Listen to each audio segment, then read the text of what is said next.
Okay, my hummingbird lovers, this video is for you. I want to talk to you about the most effective hummingbird attracting plants I have found and why that it's early spring, that now's the time you really need to be paying attention, and let's find out what you should be doing to make sure you have a great season attracting hummingbirds.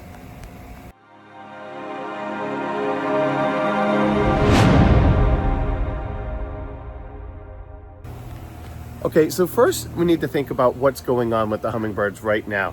If you're not familiar, it's such an amazing little bird. It flies all the way down, I believe, down to Mexico, and it goes all the way up Nova Scotia. It goes all over the place.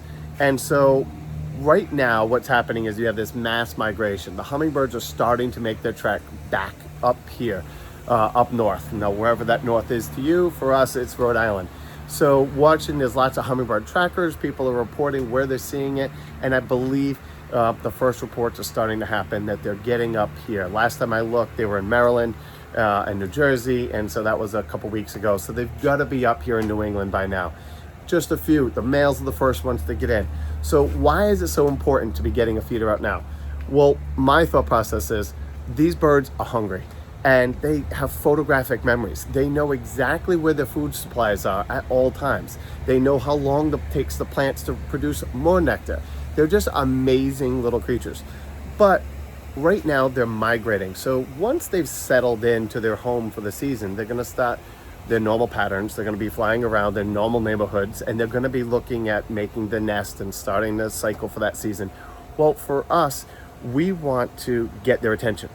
And so right now, being the fact that it's April, most people are not putting annuals outside. The perennials are starting to bloom. They're following the cherry trees. They're following the flowers up. As the flowers stop coming farther north with the warm weather, so do the migration of the hummingbirds happen. But right now, we're competing with all the native plants. But this one series in general called Rockin Fuchsia, it's a Rockin series. They have purple, they have blue, they have fuchsia, but by far the fuchsia is the #1 attracting plant, and that's my secret weapon right now in April. Get those outside. Keep it in pots. So if we're going to get a late frost, you can bring them inside. But let's take a look at this plant, because my thought is, as these birds are migrating, if you have flowers in your yard that they're really attracted to, then they're going to remember that. So maybe they stop, and if they have other food sources on your property, they may nest and stop taking up residency there. So my thought process in the spring, if you can get your feeders out early, get the nectar attracting food out early, like these Rockin Fuchsias, then they're going to get their attention, and hopefully you get their population breeding, and then you're getting multiple generations in your yard.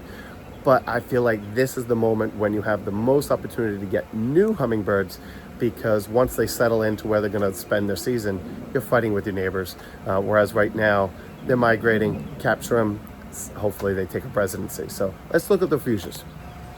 Okay, so this right here is my secret weapon.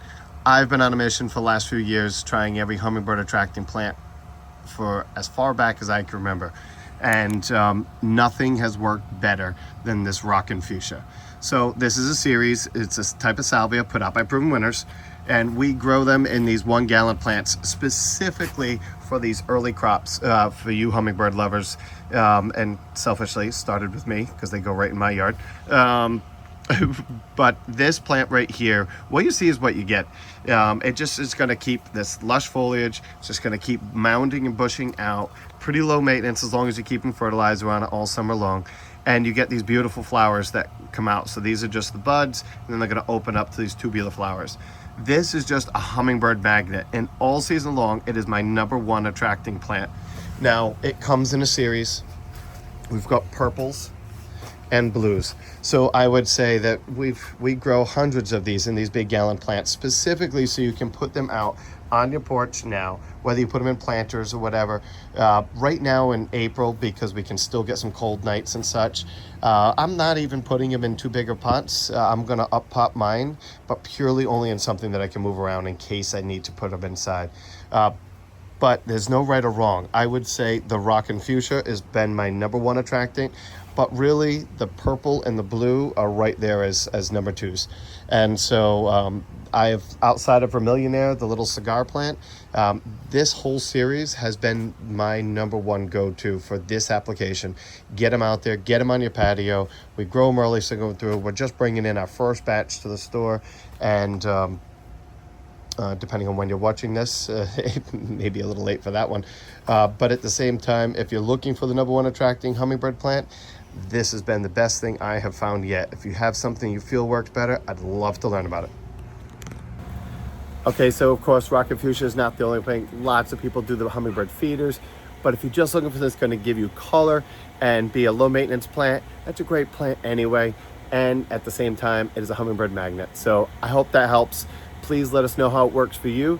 And if you ever find something that works better, please let me know. I've been on this mission to try everything under the sun. None of them seem to work as well as these. Take care.